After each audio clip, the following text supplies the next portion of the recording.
Hello everyone and welcome back to another book review. Today I am going to be reviewing Monthly in the Garden with My Landlord, and this is volume 1 in a manga series by Yodokawa. So this is what the cover looks like, and I checked it out because the premise seemed a little interesting, but this was mostly a whim. This wasn't on any of my to-read lists, but I wanted to give it a read, and I do have some thoughts on it, so let's talk about it.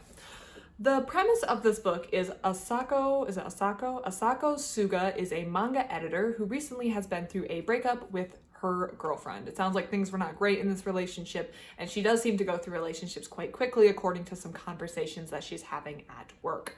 So after this breakup, she decides to have a change of scenery, to move out of the apartment that she was living and renting and had memories with her previous ex-girlfriend. So she decides to move into a house. The house does have a live-in landlord, so she's able to meet her and she starts living there with the live-in landlord.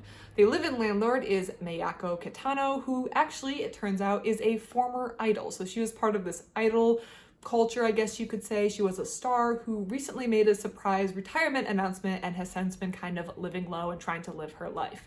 It's not entirely clear why Miyako Kitano decided to retire, but she has moved from the idol life, and now the two women are living with each other in this house in sort of a romantic, comedic setup. And I think that's where this volume in terms of plot ends, and I think that's very important for a lot of the things that I'm going to talk about in this book. So very clearly, of course, just by me explaining the plot, this is definitely a slow burn sort of series, I get the feel. I think there's not really a lot that happens right away.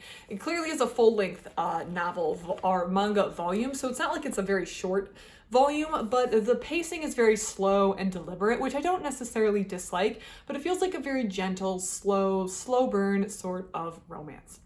You definitely get the feeling like there might be some romantic tension between these two women.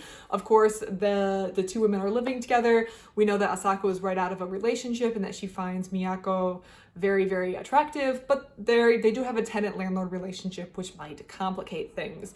I do feel like the plot felt a little maneuvery-ish. I don't know how to describe this, like the author's reaching in and moving the people around to fit her plot convenience. But I do find that this happens quite a bit in manga.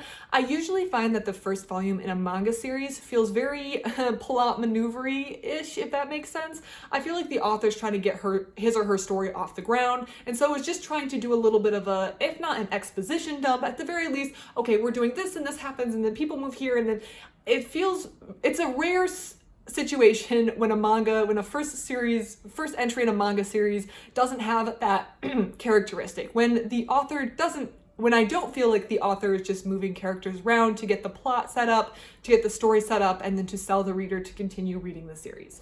So in Monthly in the Garden with My Landlord, I do feel like Yodokawa is kind of arranging the situation. He's explaining, or she is explaining, how these individuals got together in the situation, which is going to be the basis for the rest of the series. They are explaining how the landlord got to live with this person who she is not romantically involved with, but they kind of have a romantic dynamic in their relationship. They're explaining their past, they're explaining what might come up in the future story, but there's not a whole lot of plot right away. It's just kind of getting the story going. Again, I don't really fault manga volumes when volume 1 or volume 2 has this characteristic, but if I see that going on for too long, then of course it feels kind of slow. I don't, though, want to put a series aside when I personally feel like that's a known flaw with the first couple volumes of a manga series.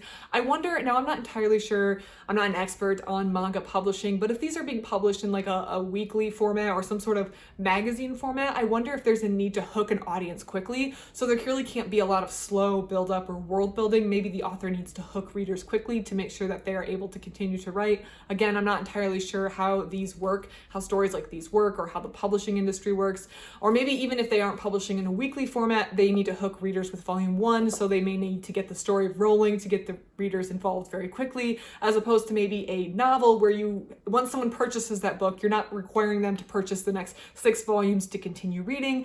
You are able to explain the plot and get the plot moving at maybe a little bit more comfortable a pace in the beginning of a book versus a manga series, I should say.